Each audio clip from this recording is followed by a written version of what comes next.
Samajwadi party के वरिष्ठ नेता आजम खान और उनके बेटे अब्दुल्ला जेल में बंद हैं।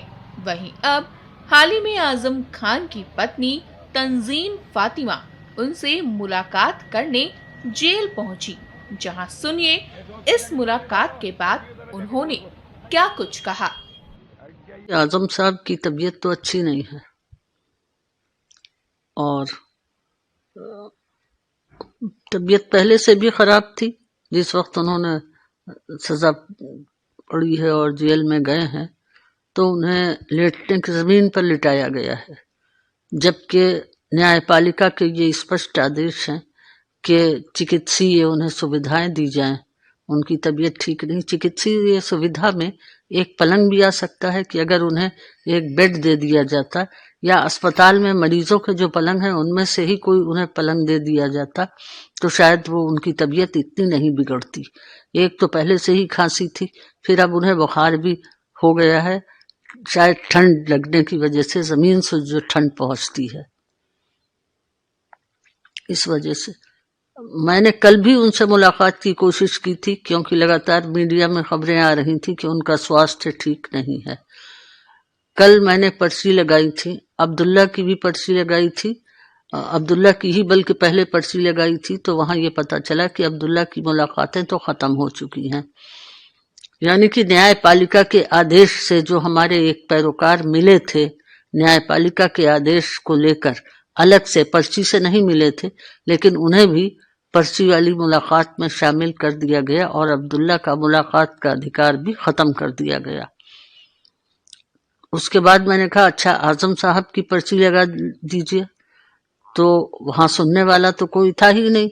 बहुत कोशिश की मैंने, 2-3 घंटे अधिकारियों से संपर्क करने की, जेल के अधिकारियों से, कि ये मैनुअल या वैसे हाथ से लिखी हुई पर्ची आप भिजवा दीजिए और मुलाकात करवा दीजिए, लेकिन कोई जवाब नहीं मिला। फोन पर संपर्क करने की कोशिश की, तब भी कोई खास जवाब नहीं मिला। एक बार तो उठा नहीं फोन, फिर सुपरिंटेंडेंट साहब ने उठाया फोन और देखा कि अच्छा हम देखते हैं। उसके बाद कोई जवाब नहीं मिला।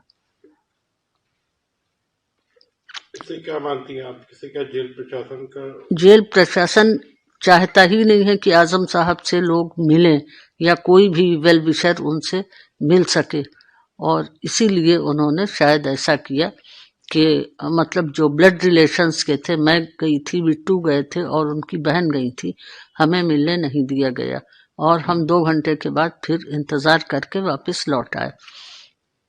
कल वो दिन था 10 दिसंबर, जबकि पूरा विश्व जो है वो मानव अधिकार दिवस मना रहा था।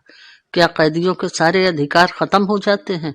जेल के नियम सिर्फ उन्हें प्रताड़ित करने के लिए ही बनाए गए हैं? जब भी हम किसी बात की मांग करते हैं कोर्ट से या कुछ, कोर्ट बुलवाता है उन अधिकारियों को और वो जेल मैनुअल का हवाला देते हैं। हर चीज में जेल मैनुअल के नियम जो हैं उनकी व्याख्या जो है वो जिस तरह से आप करना चाहें कर सकते हैं। जेल के नियमों की व्याख्या इस तरह से भी की जा सकती है जिस तरह से मतलब कि कैदियों को ज्यादा से ज्यादा तकलीफ ना हो, इस तरह से भी नियमों की व्याख्या की जा सकती है। क्या कैदी इंसान नहीं है? दूसरी चीज मैं ये कहती हूँ कि न्यायालय के आदेशों की भी अवहेलना की जा रही है। अभी कुछ दिन पहले 4-5 पैरोकार और कुछ लोग मिलने के लिए गए थे, कोर्ट से परमिशन लेकर गए थे और यूनिवर्सिटी की सैलरी भी बटनी है, उसके लिए भी जब कोर्ट की परमिशन होगी तभी सिग्नेचर वगैरह होकर आ सकते हैं।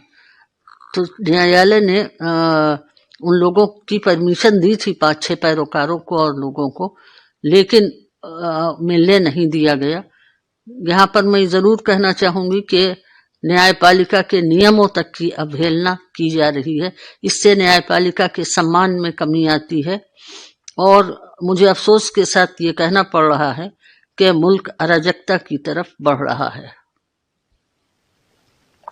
कोर्ट से फैसला आया है आज, उनको उसमें दोष मुक्त किया गया है, उसको लेकर क्या कहेंगे? आज सेना को टिप्पणी का मामला था। मैं कोर्ट का शुक्रिया अदा करूंगी कि उन्होंने बरी किया है मेरे पति को, क्योंकि मेरे पति ने ऐसी कोई बात नहीं कही थी, बात को गलत रुख दिया गया था। उन्होंने सिर्फ वही कहा था जो कि अखबार में छपा था,